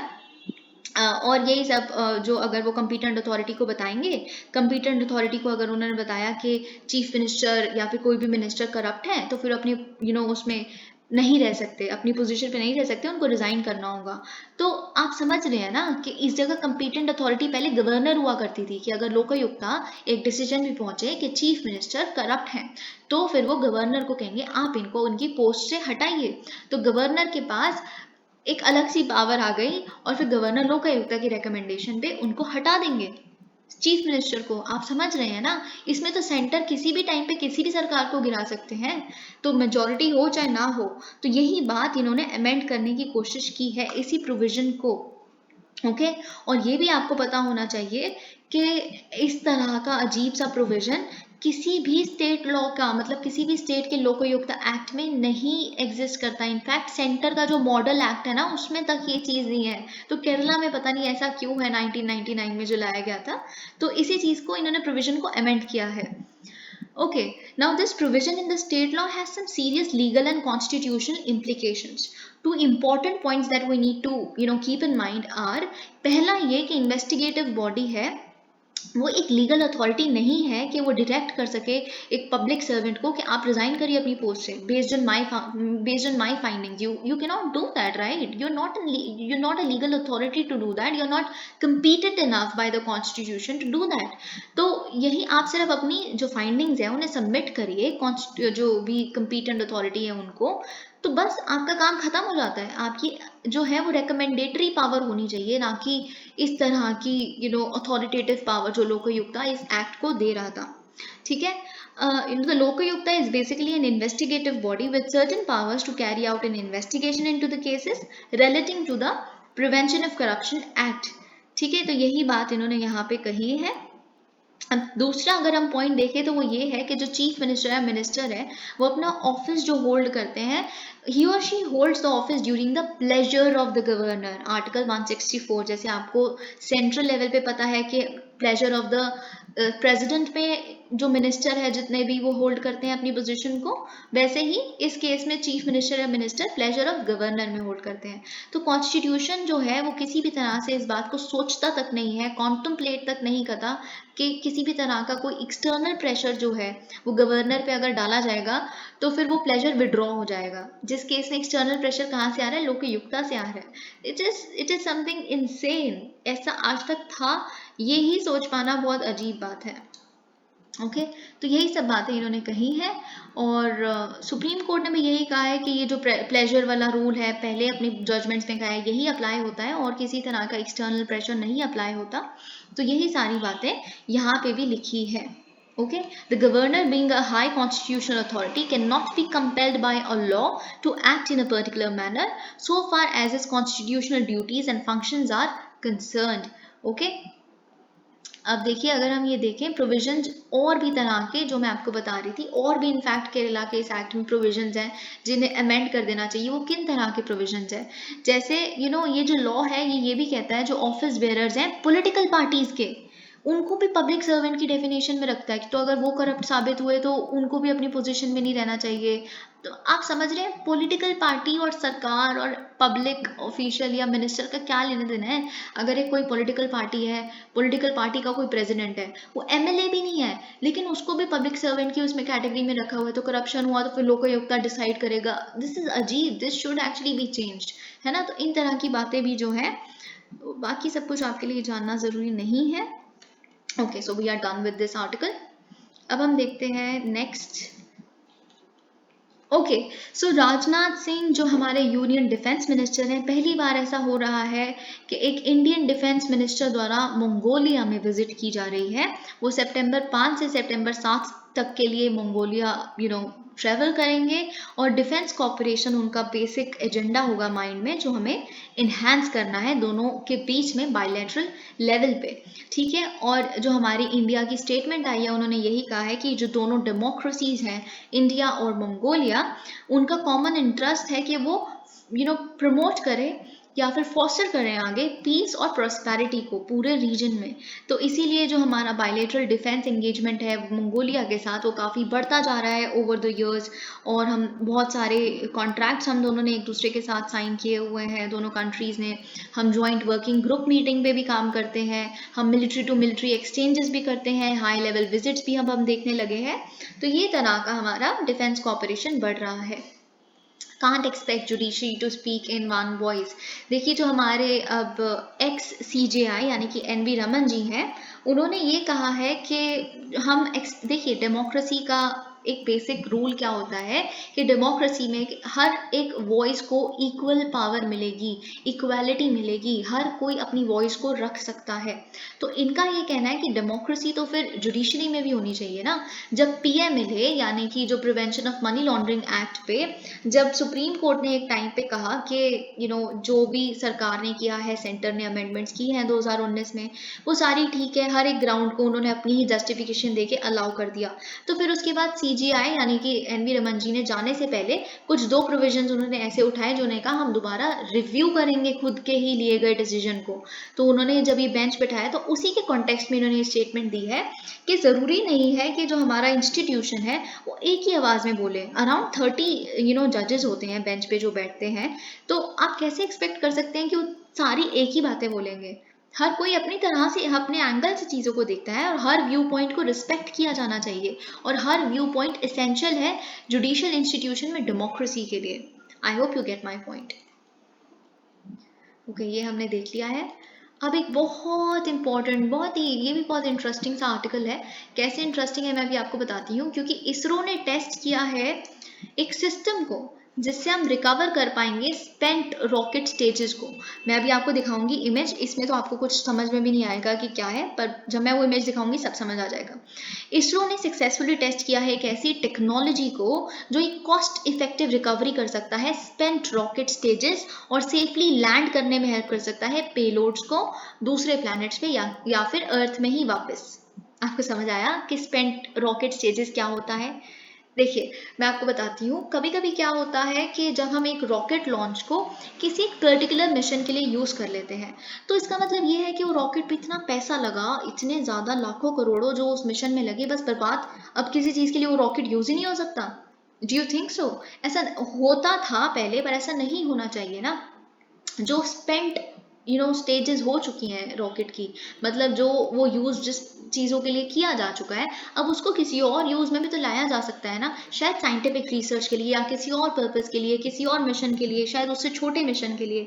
तो इस तरह की रिकवरी हो सके तो हमें उसे इंटैक्ट भी रखना पड़ेगा, उस रॉकेट के पूरे स्ट्रक्चर को, ठीक है। उसके लिए फिर टेक्नोलॉजी यूज करना, ठीक है। या फिर जो किसी भी प्लैनेट में लैंड करवाना, एक सेफ लैंडिंग हो सके, रॉकेट डिस्ट्रॉय ना हो जाए या एटमॉस्फेरिक उसमें वो डिस्ट्रॉय ना हो जाए। तो इन तरह वेलोसिटी इतनी ज़्यादा है कि बर्न आउट हो गया, इन तरह की चीज़ों को भी अवॉइड करने के लिए टेक्नोलॉजी जिसका नाम है इन्फ्लेटेबल एरोडाइनमिक डिसेलरेटर IAD, इसको डिज़ाइन किया गया है, डेवलप किया गया है, सक्सेसफुली टेस्ट किया गया है इसरो के विक्रम साराभाई स्पेस सेंटर में। और किस पे किया गया है? On a Rohini 300 sounding rocket from the Thumba station, ठीक है। तो डेमोन्स्ट्रेशन जो है ये सब कुछ यहाँ पे लिखा है। फ्यूचर मिशंस में जो वीनस और मार्स में जाएंगे उसमें भी हम यूज़ कर सकते हैं, इसरो का ये कहना है। As the name suggests, the IAD serves to decelerate an object plunging down through the atmosphere। अचानक से जो एकदम लैंडिंग होती है, प्लंज करता है एटमॉस्फेयर से, तो उसको उसकी वेलोसिटी को कम करना। जब एक्सेलरेटर दबाते हैं तो वेलोसिटी बढ़ती है, डिसेलरेट मतलब उसकी वेलोसिटी को कम करना। आई होप आपको थोड़ा तो आइडिया समझ आ गया होगा। लेकिन अब हम देखते हैं इसकी ये इमेज, जस्ट सेकेंड। ओके, अब आप समझ गए होंगे कि ये पैक्ड कंडीशन में है, रॉकेट ऐसा होगा, फिर जब इसे डिप्लॉयड कंडीशन जब उसे करना होगा तो ऐसे इन्फ्लेट हो जाएगा, फूल जाएगा हीलियम या फिर एयर के पंप से, है ना, जिससे क्या होगा, रॉकेट को कोई हार्म नहीं होगा, वो उसकी जो एरोडायनेमिक एक फ्रिक्शन प्रोवाइड हो जाएगी जिससे वेलोसिटी थोड़ी कम हो जाएगी, एक सेफ लैंडिंग हो जाएगा, उसको हम रिकवर भी कर पाएंगे रॉकेट को, ताकि हम एक मतलब उसको थोड़ा कॉस्टली कम कर पाए, अपने जितने भी मिशन हैं उनको हम आगे भी यूज कर पाए। ठीक है, आई होप अब आपको समझ आ गया होगा। ओके, सो द हिंदू में अब आई थिंक बहुत ही कम आर्टिकल्स बचे हैं। ओह वेरी इंपॉर्टेंट, देखिए प्लेबिसाइट का ये बहुत इंपॉर्टेंट है, एक एग्जाम्पल है प्लेबिसाइट के बारे में, हम बहुत ही कम देखने के लिए मिलते हैं। प्लेबिसाइट होता क्या है basically, plebiscite is a direct vote, direct democracy का एक एग्जाम्पल है प्लेबिसाइट। इसमें हर एक कंट्री का हर एक बंदा वोट करता है, हर एक सिटीजन वोट करता है, और जो वोटिंग होती है एक तरह से कंपलसरी होती है, सबको वोट करना ही होता है एक पर्टिकुलर टाइप के डिसीजन पे, ये लिया जाना चाहिए कि नहीं लिया जाना चाहिए। जैसे कि आपको जूनागढ़ में पता होगा, इंडिया जब आज़ाद हुआ था उसके बाद जूनागढ़ में एक प्लेबिसाइट करवाया गया था कि आप भारत से मिलना चाहते हैं या फिर आप पाकिस्तान से मिलना चाहते हैं, तो फिर जूनागढ़ ने हमें चूज किया था। वही तो चिली ने क्या किया है, चिली ने एक प्लेबिसाइट कंडक्ट किया है संडे को, जिससे वो ये डिसाइड करेंगे कि जो हमने नया कॉन्स्टिट्यूशन ड्राफ्ट किया है कि वो हम हमारी जो साउथ अमेरिकन कंट्री है उसमें अप्लाई करें या ना करें, अडॉप्ट करें कि ना करें, आप सबका क्या ओपिनियन है। ठीक है, तो यही सब कुछ इन्होंने बोला। देखिए इनको क्यों एक नए कॉन्स्टिट्यूशन को अडॉप्ट करने की जरूरत पड़ रही है, क्योंकि ये जो प्रपोज चार्टर है, प्रपोज नया कॉन्स्टिट्यूशन है, ये रिप्लेस करेगा एक पहले अडॉप्ट किए गए कॉन्स्टिट्यूशन को, जिससे इम्पोज किया गया था मिलिट्री डिक्टेटरशिप द्वारा, किनकी, जनरल ऑगस्टो पिनोशे, जो 41 ईयर्स अगो उन्होंने एक अपना कॉन्स्टिट्यूशन दिया था। देखिए एक डिक्टेटर ने एक चार्टर जब दिया है तो आप सोच सकते हैं कि कितना अथॉरिटेरियन और इमरजेंसी पावर्स दी होंगी उन्होंने एक एग्जीक्यूटिव को, तो वही चीज़ों को अब रूल आउट करने की कोशिश की है। अब देखिए ट्रंप ने बोला है कि बाइडेन जो है एक एनिमी ऑफ द स्टेट है, इनमें आपस में ही पता नहीं क्या चलता रहता है ट्रंप और उसमें। Trump is a very funny character I must say.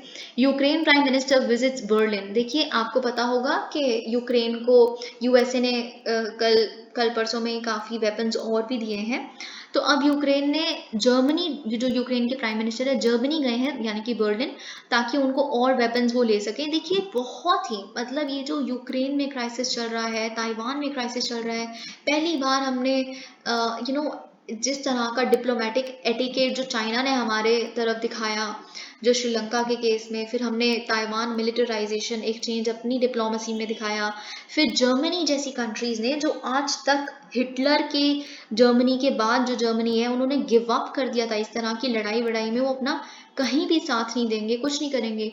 Germany ने अपनी डिप्लोमेसी को चेंज किया कि वेपनाइजेशन, वेपन्स को बेचना, ट्रेड से थोड़ा सा अपनी नेशनल सिक्योरिटी बढ़ाना ये शुरू कर दिया। स्वीडन वगैरह जैसी कंट्रीज जो आज तक न्यूट्रल थी वो नाटो ज्वाइन करना चाहती हैं, तो आप सोच सकते हैं कि ये it is a crisis of a century, जो सबके कंट्रीज के डिप्लोमेटिक उसको चेंज करने पे मजबूर कर दिया यूक्रेन क्राइसिस ने। तो इन तरह के जितने भी चेंजेस आ रहे हैं उस पर आपका ध्यान रहना चाहिए। ओके, अब हम देखते हैं इंडियन एक्सप्रेस के जितने भी एडिटोरियल्स हैं, आर्टिकल्स हैं उनको। ये वही जो मैं आपसे बात कर रही थी कि 10 वेज इन्होंने सजेस्ट किया है, हम बिल्कुल टू द पॉइंट बात करेंगे, we too would not drag around, हम इधर उधर की बातें नहीं करेंगे, और हम देखेंगे 10 स्टेप विक्रम एस मेहता जी ने बताए हैं कि कैसे हम अचीव कर सकते हैं 2040 तक एक आत्मनिर्भरता, एनर्जी आत्मनिर्भरता। ठीक है, तो ठीक है हम फर्स्ट देखते हैं। फर्स्ट इन्होंने बोला कि सबसे पहले तो आप डेफिनेशन को क्लियर रखिए, आत्मनिर्भरता का मतलब क्या है। आत्मनिर्भरता को अगर हम लिटरली समझने की कोशिश करें तो सेल्फ रिलायंस होता है, लेकिन कहीं इसको क्या इंटरप्रेट करते हैं, सेल्फ सफिशिएंसी, मतलब हमें किसी बाहरी चीज़ की ज़रूरत ही नहीं है, हम किसी बाहर वाली कंट्री से ना इम्पोर्ट करेंगे, एक्सपोर्ट करेंगे, क्लोज्ड इकोनॉमी बना लेंगे और अपने में एनर्जी एक सरप्लस कंट्री बन जाएंगे, which is wrong. Definition clarity सबके दिमाग में, सारे स्टेक होल्डर्स के दिमाग में होनी चाहिए चाहिए। जो आत्मनिर्भरता का मतलब ये नहीं है कि आप बाहरी दुनिया से कट ऑफ कर दो, सेल्फ सफिशिएंट बन जाओ, कि आप 1950 वाली इंडिया के टाइम पे चले जाओ। नहीं, हमें स्ट्रेटेजिक ऑटोनॉमी समझना है आत्मनिर्भरता से। स्ट्रेटेजिक ऑटोनॉमी मतलब हम किसी भी जो एक्सपोर्टिंग नेशन है उसमें नहीं है, उससे किसी भी तरह से लिंक्ड नहीं है, फेवरेबल या बायस नहीं होंगे किसी भी कंट्री की तरफ। हमें जिस कंट्री का साथ अपने इस इनिशिएटिव में एनर्जी जो आत्मनिर्भरता को अचीव करने में चाहिए होगा, हम उसका साथ लेंगे, सोच समझ के, परख के। कि अगर जो इजराइल है, इजराइल एक तरह से बहुत कुछ हम एनर्जी कॉन्जर्वेशन में उनसे सीख सकते हैं, जैसे इरिगेशन वगैरह के कॉन्सेप्ट वहाँ पे बहुत यूनिक हैं, तो हम इजराइल की मदद लेंगे। स्ट्रेटेजिक ऑटोनॉमी ये नहीं कि हम यूएसए की मदद ले रहे हैं तो हम रशिया की नहीं ले सकते, रशिया की ले रहे हैं तो यूएसए की नहीं ले सकते। इन तरह की बातें नहीं होनी चाहिए। तो बस इतना सा ही मतलब है आत्मनिर्भरता का। सेकेंड, इन्होंने बोला कि आप प्रायोरिटाइज करिए फॉसिल फ्यूल्स को। फॉसिल फ्यूल्स की प्रायोरिटाइजेशन कैसे एनर्जी आत्मनिर्भरता में हमें हेल्प कर सकती है? देखिए, इनका ये कहना है कि जब अमेरिका ने जब एक ग्रीन एनर्जी सिस्टम में देखिए, इनका ये कहना है कि जब हम ग्रीन एनर्जी सिस्टम में ट्रांजिशन कर रहे हैं, हमारे दिमाग में ये बात क्लियर होनी चाहिए कि 1-2 साल में ये नहीं होगा, it will take us long, right. जैसे इन्होंने एग्जाम्पल दिया, जब अमेरिकन फैक्ट्रीज ने स्टीम पावर को इलेक्ट्रिक पावर में कन्वर्ट करना था तो उन्हें 4 डेकेड्स लग गए, 40 साल लग गए। तो हमें भी ये टाइम वाला जो कॉन्सेप्ट है अपने दिमाग में लेके चलना चाहिए, क्योंकि चीज़ों को रीडिज़ाइन करना पड़ेगा। हर एक व्हीकल को, अप्लायंसेस को रीडिज़ाइन करना पड़ेगा। अगर आप रीबिल्ड नहीं कर रहे तो उसके लिए कॉस्ट लगेगी, पॉलिसी लगेगी, एक अच्छी बैठ के सोच विचार लगेगा, बहुत कुछ। सेटअप चेंज होना पड़ेगा, इंफ्रास्ट्रक्चर चेंज होना पड़ेगा, कंपैटिबिलिटी बढ़ानी पड़ेगी, ये सारे चेंजेस आएंगे। और यही इन्होंने बोला कि हमारी पॉलिसी है वो कंटिन्यूसली उसे एम्फसाइज करना चाहिए, अफोर्डेबल और secure access to oil and gas. मतलब जैसे इसका मतलब यहाँ पे क्या है कि हमें रिकग्नाइज करना चाहिए लो probability of finding substantive additional domestic resources. मतलब इनका ये है कि अगर हमें फॉसिल फ्यूल्स को बाहर से इंपोर्ट नहीं करना, एनर्जी आत्मनिर्भरता का एक ये भी तो क्राइटेरिया है ना कि हमें बाहर से इंपोर्ट डिपेंडेंस अपनी कम करनी है। हम अपनी 85% जो हमारा ऑयल है वो हम बाहर से इंपोर्ट करते हैं, क्योंकि हम एक ऑयल डोमिनेंट कंट्री नहीं है, ठीक है। लेकिन हमारे पास जो यहाँ पे थोड़े बहुत भी डोमेस्टिक रिजर्व्स हैं, उसको ढूंढना, हमारी जो जियोलॉजी है वो इतनी कॉम्प्लेक्स है, और हमें सक्सेसफुली डिस्कवर करना कि कहाँ से हम ले सकते हैं ऑयल, और वो उसको कमर्शियल वायबल टर्म्स पे अवेलेबल करवाना। तो सबसे पहली बात तो उनका ये है कि आप सब कुछ पब्लिक सेक्टर यूनिट्स तो कर नहीं सकती, तो आप प्राइवेटाइजेशन करिए। जैसे ओएनजीसी की इन्होंने बहुत ही शानदार रिकमेंडेशन किया, आप ओएनजीसी जैसी कंपनीज को प्राइवेटाइज कर दीजिए, है ना, ताकि जो पब्लिक रिसोर्सेज हैं वो स्केर्स ना रहें और उनको प्रॉपरली डायरेक्ट किया जाए कैपिटल इंटेंसिव एक्टिविटी में प्रॉपरली, ठीक है। अब हम थर्ड जो इनका रिकमेंडेशन है उनकी बात करें, तो उन्होंने बोला है कि आप प्रायोरिटाइज करिए access to the building blocks of green energy. इसका क्या मतलब है? देखिए, जो सेंट्रल इलेक्ट्रिसिटी अथॉरिटी है वो फॉरकास्ट करती है कि जो विंड और सोलर एनर्जी है वो हमारा 51% of the installed power generation capacity को कॉन्स्टिट्यूट करेगी बाय 2030, ठीक है। This will be an increase from 22% today, which मतलब 51% से अभी जो है वो 22% अभी का है, इससे हमें रीच करना है 51% तक, ठीक है। तो हमें इस फॉरकास्ट को अगर रियलाइज करना है तो हमें कॉस्ट कंपेटिटिव एक्सेस लेके आना पड़ेगा मिनरल्स पे। मिनरल्स कौन से वाले मिनरल्स? जो हमें सोलर पैनल्स, ईवी इंफ्रास्ट्रक्चर को बनाने के लिए, विंड टर्बाइंस को बनाने के लिए, बैटरीज को बनाने के लिए, इनके लिए चाहिए। और इन कमोडिटीज में सबसे ज़्यादा प्रॉब्लम ये है, जैसे सिलिकॉन चाहिए, सेमीकंडक्टर चिप्स चाहिए, इन सब का सबसे ज़्यादा प्रॉब्लम ये है कि इन तरह के जो मिनरल्स हैं, एलिमेंट्स हैं, वो कुछ ही कंट्रीज में कॉन्सेंट्रेटेड है, और जितनी भी ये कंट्रीज हैं वो सेम पॉलिटिकल पेज पे नहीं है इंडिया की तरह। इंडिया और उनका पॉलिटिकल पेज सेम नहीं है, हमें कुछ पॉलिटिकल डिफरेंसेस हैं, जैसे चाइना और हमें काफ़ी पॉलिटिकल डिफरेंसेस हैं। लैटिन अमेरिकन कंट्रीज जैसे हैं उसमें सबसे ज़्यादा लिथियम पाया जाता है जो इलेक्ट्रिक व्हीकल्स में यूज़ होता है, तो उनके साथ भी अभी हमारा रिश्ता इतना ज़्यादा स्ट्रॉन्ग नहीं हुआ है। लैटिन अमेरिका में सबसे ज़्यादा कौन घुसा हुआ है? चाइना। अगर हम अफगानिस्तान की बात करें, अफगानिस्तान में बहुत सारा लिथियम रिजर्व है, कहाँ वहाँ पे सबसे ज़्यादा कौन तालिबान का साथ दे रहा है? चाइना। तो ये सारी बातें भी मतलब हमारे लिए मैटर करती है। और एक स्टडी ये बताती है कि 38% जो कॉपर है वो चिली और पेरू से आता है, विच इज़ ट्रू, यस। और ये जो चिली और पेरू हैं ये लेफ्ट विंग गवर्नमेंट्स हैं यहाँ पे। तो ये जो ये गवर्नमेंट्स हैं, ये जो सरकारें हैं, ये कंट्रीज हैं, ये प्राइवेट सेक्टर के तो खिलाफ होंगी। लेफ्ट विंग से आप समझ गए होंगे, प्राइवेट सेक्टर माइनिंग होने ही नहीं देती। तो फिर ये हमारी जैसी कंट्रीज को कैसे हमसे डील करेंगी, साउथ अमेरिकन कंट्रीज ऐसी जो है ना। आप समझ रहे हैं। अब जो चाइना है, चाइना कंट्रोल करता है 47% of copper smelting and 42% of copper refining. तो कैसे हम इनके साथ डील करें, हमारी तो दुश्मनी चलने लग पड़ी है इनके साथ, ठीक है। और इंडिया के पास भी देखिए रिसोर्सेज हैं कुछ कुछ, जैसे कोबाल्ट, निकल, हेवी रेयर अर्थ मेटल्स, लेकिन हमने इनफ नहीं किया है इसकी माइनिंग और प्रोसेसिंग के लिए, जिस पे हमें ध्यान देना चाहिए। फोर्थ इनका ये है सजेशन कि इंफ्रास्ट्रक्चर डेवलप करिए। इनका यही कहना है कि इंफ्रास्ट्रक्चर अगर आप डेवलप नहीं करेंगे तो हम पीछे रह जाएंगे। तो इंफ्रास्ट्रक्चर पे इन्वेस्ट करिए, फिनेंसिंग मैकेनिज्म्स दीजिए। जैसे अगर किसी ने सोलर पैनल अपना खड़ा करना है तो उसको एक फेवरेबल आप फिनेंस दें। हमारी जो वो बैंक्स हैं जो उनको लोन प्रॉपरली दें, जैसे प्रायोरिटी सेक्टर लेंडिंग में रिन्यूएबल एनर्जी टाइप, उसको और एनहांस किया जाए। और इनका ये कहना है कि जैसे जो पाइपलाइन है, अगर देखिए इनका ये कहना है कि जो आज जर्मनी जिस स्थिति में है कि वो रशियन गैस पे इतनी ज़्यादा निर्भर है, वो इसलिए क्योंकि स्पेन से भी तो वो कनेक्ट होकर एलएनजी इंपोर्ट कर सकते थे। रीगैसिफिकेशन जो फैसिलिटीज़ है वो स्पेन से वो कर सकते थे, जस्ट बिकॉज उनके पास अगर पाइपलाइंस पूरा नेटवर्क, जैसे आपको पता है हमारे घरों में अब सिलेंडर की जगह पाइपलाइन आने लगी है, राइट। तो उस तरह का नेटवर्क हम डेवलप तो कर रहे हैं, अच्छी बात है, पूरा एक गैस पाइपलाइन का ग्रिड बन रहा है, लेकिन इसको और एनहांस करना चाहिए, ठीक है, इस इंफ्रास्ट्रक्चर को। इनका ये कहना है। फिफ्थ इनका ये है कि गवर्नमेंट का जो प्रोडक्शन लिंक्ड इंसेंटिव स्कीम है, पीएलआई, आपको पता होगा, तो वो भी जो इन्वेस्टमेंट बेनिफिट्स दे रही है, इंसेंटिव्स दे रही है ग्रीन एनर्जी के सेक्टर में, तो उसका अभी तक तो वैसे इन्वेस्टर रिस्पांस काफ़ी अच्छा आया है। तो इसको और प्रमोट करना चाहिए पीएलआई में, और इन तरह की सेक्टर्स को इंक्लूड करते रहना चाहिए ताकि हम एनर्जी आत्मनिर्भरता को अटेन कर सके। सिक्स्थ है इनका डिमांड कॉन्जर्वेशन एंड एफिशिएंसी। आपको क्या लगता है इसका क्या मतलब हो सकता है? देखिए, डिमांड कॉन्जर्वेशन का मतलब है कि आप एनर्जी यूजेज जो है उसको भी तो कम करिए। अब आप देखिए यूरोप ने क्या किया है ताकि उनको रशिया एक वेपनाइज ना कर सके, रशिया के हम आप गैस सप्लाई नहीं देंगे, विंटर्स में आप सुखड़ के मर जाओगे, इतनी ठंड होगी, हम तो गैस नहीं देंगे क्योंकि आप यूक्रेन का साथ दे रहे हो, है ना। आप समझ रहे हैं ना। तो उन्होंने क्या कहना शुरू कर दिया अपने वहाँ के लोगों को, यूरोप ने, कि आप देखिए कम से कम एनर्जी यूज़ करिए, बत्ती मत जलाइए ज़्यादा देर के लिए, इन तरह की चीज़ें। तो इन तरह की चीज़ें डेफिनेटली जो कंज्यूमर माइंडसेट चेंज होना इंडिया में भी ज़रूरी है। इनका यही कहना है थोड़ा सा एनर्जी यूजेज कॉन्जर्वेशन यहाँ भी ज़रूरी है, ठीक है। तो लेजिस्लेशन आनी चाहिए इस पे ताकि वो इंश्योरेंस मतलब वो इंश्योर कर सके कंप्लायंस को। सेवेंथ इनका ये है retraining and upskilling, which is very important. मतलब जो नेचर ऑफ जॉब्स हैं या फिर जो लोकेशन ऑफ सच जॉब्स है वो चेंज हो जाएंगी जैसे हम प्रोग्रेसिव ट्रांजिशन करेंगे ग्रीन एनर्जी सिस्टम पे।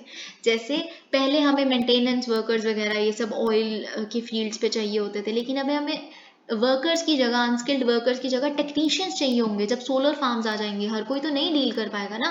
तो इन तरह की जॉब्स को रीस्किल करनी शुरू कीजिए। स्किल ट्रेनिंग जो आप दे रहे हैं उसमें ये तरह के कोर्सेज भी इंक्लूड करिए, which is actually a beautiful recommendation. Eighth अगर हम इनकी सजेशन की बात करें तो इनका जो एट्थ सजेशन है वो है एनर्जी डिप्लोमेसी, कि हमारे डिप्लोमैट्स को काफ़ी एनर्जी डिप्लोमेसी मतलब इन तरह की बातें करनी शुरू करनी चाहिए बाकी कंट्री से। एक इंटरनेशनल स्तर पे एनर्जी सप्लाई चेन्स को बिल्ड करना चाहिए, और तरह की, जिससे हम ओवर डिपेंडेंट भी ना हो जाए लेकिन कट भी ना जाए बाहर की कंट्री से। तो इन तरह की चीज़ें इन्होंने बात करने की कोशिश की है। नाइन्थ इनका सजेशन है होलिस्टिक गवर्नेंस, मतलब कि जो अभी हमारा एनर्जी सिस्टम है ना वो साइलोड है, यानी कि विंड एनर्जी से एक पर्टिकुलर अथॉरिटी डील कर रही है, सोलर एनर्जी से एक पर्टिकुलर अथॉरिटी, ऑयल उससे एक पर्टिकुलर अथॉरिटी, आपस में कोई कॉपरेशन नहीं है, एक इंटीग्रेटेड एनर्जी प्लानिंग नहीं है, इम्प्लीमेंटेशन नहीं है इंटीग्रेटेड। तो इन सबको इंटीग्रेट करना है, छोटे छोटे छोटे छोटे सेक्टर्स को। फाइनली जो इनकी लास्ट वो है पॉलिटिकल स्टैट्समैनशिप। देखिए आपको याद होगा मैंने एक एडिटोरियल आपके साथ पहले भी डिस्कस किया था, उसमें उन्होंने ये सजेस्ट किया था कि जिस तरह से पीएम मोदी ने हर घर तिरंगा, इस तरह से जो उनका सोशल कैपिटल है, जो लोग उनको इतना फॉलो करते हैं, उनकी बात मानते हैं, सुनते हैं, तो इसको उनको यूज़ करना चाहिए इस एनर्जी कॉन्जर्वेशन तरह के उसको भी लोगों में जागरूकता पैदा करना। जब हर घर तिरंगा है तो हर घर सोलर पैनल भी हो सकता है, हर घर सोलर ऊर्जा भी एक वो दिया जा सकता है, समझ रहे हैं, आने वाले टाइम में। तो which is also a nice recommendation. Taliban using Indian assistance for their own families not people in need, Ahmad Massoud. देखिए तालिबान जो है ये कौन है, अहमद मसूद, ये एक 33 ईयर ओल्ड इंसान है। किसके बच्चे हैं ये, किसके सन हैं, is the son of the legendary Ahmad Shah Massoud. Ahmad Shah Massoud आपको पता होगा जो पंजशीर में नर्दर्न अलायंस चलाया करते थे। आपको पता है ना, पंजशीर जो है मतलब जो नर्दर्न अलायंस थी वही तालिबान को अटैक करके लड़ी थी 2001 में भी, और इस टाइम पे भी उन्होंने काफ़ी टफ रेजिस्टेंस देने की कोशिश की थी। ठीक है, तो उनके जो बेटे हैं जो उस टाइम पे हेड हुआ करते थे, उन्होंने कहा है जितना जो इंडिया वीट ग्रेन्स वगैरह ये सब कुछ भेज रही है ना, वो तालिबान एक छोटी सी जगह पे जहाँ पे उनकी खुद की फैमिलीज, उनके खुद के बच्चे वगैरह रहते हैं, वहाँ बांट रही है। आप इंडिया जो मदद कर रहे हो वो तो जा ही नहीं रहा वहाँ तक जहाँ से आप सोच के भेज रहे हो कि अब जाएगा। अब देखिए इतने सारे कार एक्सीडेंट्स हो रहे हैं, बहुत कुछ हो रहा है, जैसे साइरस मिस्त्री के बारे में आपको पता, जो टाटा चेयरमैन हुआ करते थे।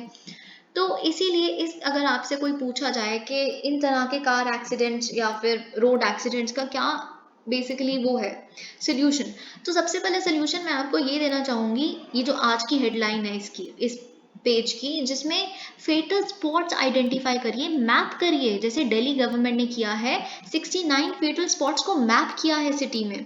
ठीक है, जो जो ना 5 एक्सीडेंट्स पर किलोमीटर जो पिछले 2 साल में जिस जिस स्पॉट ने देखे हैं, जैसे 2 व्हीलर राइडर्स जो हैं या पेडेस्ट्रियंस हैं, दे टॉप द कैजुअलिटी लिस्ट। क्यों है ऐसा, इन तरह के आप देखिए जहां आप खड़े हैं कुछ रिस्की होगा उन स्पॉट्स में, या फिर जो पेडेस्ट्रियंस हैं वो उनके लिए अलग से आप वो बना दीजिए ताकि वो उसी पे चले, वो बीच में चल ही ना पाए। इस तरह का कुछ चेंज तो आप तब कर पाएंगे ना जब आप मैप करेंगे कि फेटल स्पॉट्स हैं क्या, कौन से लोग सबसे ज्यादा हिट हो रहे हैं, तभी तो आप एक्ट कर पाएंगे ना।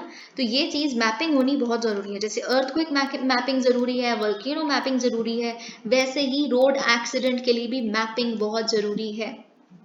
Again a very important statement, S Jaishankar यानी कि हमारे जो एक्सटर्नल अफेयर्स मिनिस्टर हैं, उन्होंने ये बोला है कि एक चैप्टर को, उनकी जो बुक है द इंडिया वे, अगर आपको पता है द इंडिया वे की गुजराती ट्रांसलेटेड बुक को वो जब लॉन्च कर रहे थे, तो उसमें उन्होंने बोला कि उस चैप्टर को, जिस चैप्टर को वो डिस्कस कर रहे थे जो उनकी बुक में है, जिसका नाम है to engage America, manage China, cultivate Europe, reassure Russia, bring Japan into play.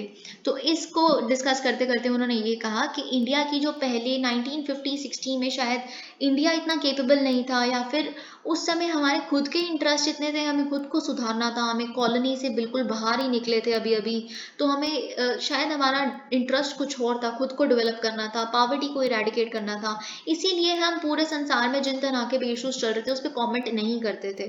तो लेकिन आज का टाइम अलग है, हमें ये बात समझनी चाहिए, इंडिया को बिल्कुल पूरा हक है, और हमारी ये डिप्लोमेसी थोड़ी सी चेंज होनी चाहिए कि वर्ल्ड में जो भी प्रॉब्लम्स चल रही हैं, ओके इंडिया उसमें इंटरफेयर कर सकती है, इंटरफेयर नहीं तो एटलीस्ट अपना स्टेक तो दे सकती है, अपना ओपिनियन तो दे सकती है। इनका ये कहना है कि हमारी जो कंट्री है, अभी मैंने परसों आपके साथ डिस्कस किया था, हम 5th लार्जेस्ट इकोनॉमी बन गए हैं यूके को टेक ओवर करके। तो एक 5th लार्जेस्ट इकोनॉमी, आप सोच सकते हैं वो किसी बात पे बोलेगी नहीं, ऐसे कैसे हो सकता है, आपका तो इकोनॉमिक क्लाउड इतना बढ़ गया, आप इतनी बड़ी पावर बनने लगे हो। इनका ये कहना है, तो इस चीज को मतलब वो हमें चेंज करना चाहिए। The change as per our capabilities and the expression of confidence is not there because the old habits keep us tied up. Our challenge is if the world will define us or we will define ourselves. मतलब हमें लोग बाहर की countries define करेंगी कि India चुप ही रहे, ये रहे वो रहे, या फिर हम खुद डिफाइन करेंगे कि हम कौन है। हमारा ये चैलेंज हमें इसमें जीतना है, इनका ये कहना था।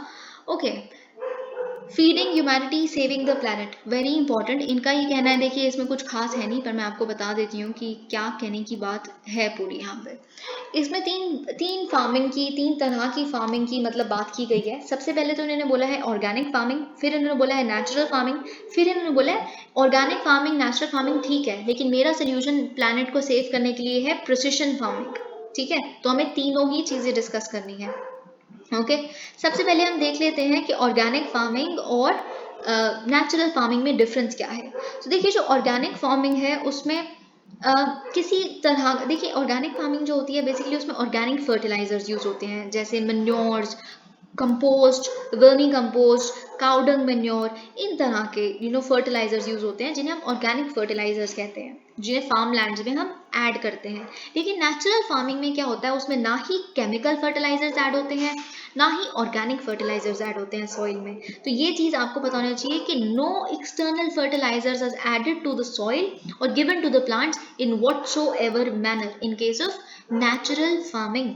ठीक है, कई लोग समझते हैं नेचुरल फार्मिंग और ऑर्गेनिक फार्मिंग सेम है, विच इज रॉन्ग।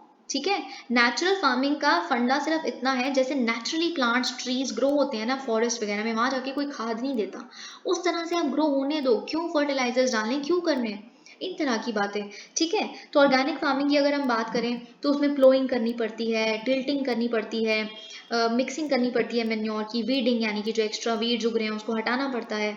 लेकिन नेचुरल फार्मिंग में ऐसा कुछ नहीं होता, वहाँ पे जो डीकम्पोजिशन हो रहा है ऑर्गेनिक मैटर का माइक्रोब्स द्वारा, अर्थवर्म्स द्वारा, उसको इनकरेज किया जाता है, जो फॉरेस्ट वगैरह में भी होता है। ठीक है, तो ये ग्रेजुअली खुद न्यूट्रिएंट्स ऐड कर देते हैं सॉइल में, कोई प्लोइंग व्लोइंग की जरूरत नहीं होती, ताकि न्यूट्रिएंट्स मिक्स हो जाए, ऐसा कुछ नहीं जरूरत होती।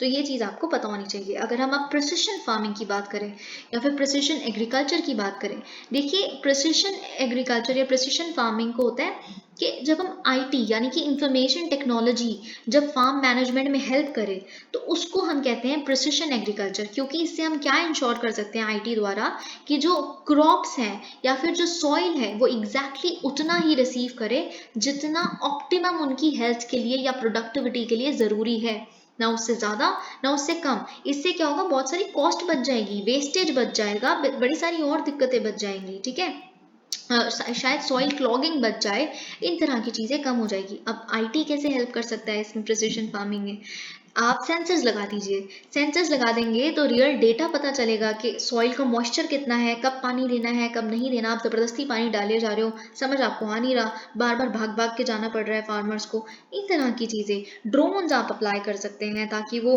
पूरा स्प्रे कर सकें, मतलब जितने भी पेस्टिसाइड्स हैं अगर कल को वो आपकी क्रॉप्स को अटैक कर देते हैं, तो इसीलिए इनको पता है प्रिसिशन एग्रीकल्चर को कभी कभी हम सैटेलाइट एग्रीकल्चर भी बोल देते हैं, this you must know. Okay, तो ये प्रिडिक्टिव एनालिटिक्स के थ्रू ये क्या करते हैं कि जो कॉस्ट इफेक्टिव वे में एग्रीकल्चर को कंडक्ट करने में हेल्प करते हैं। Okay, so thank you so much and hit the like button.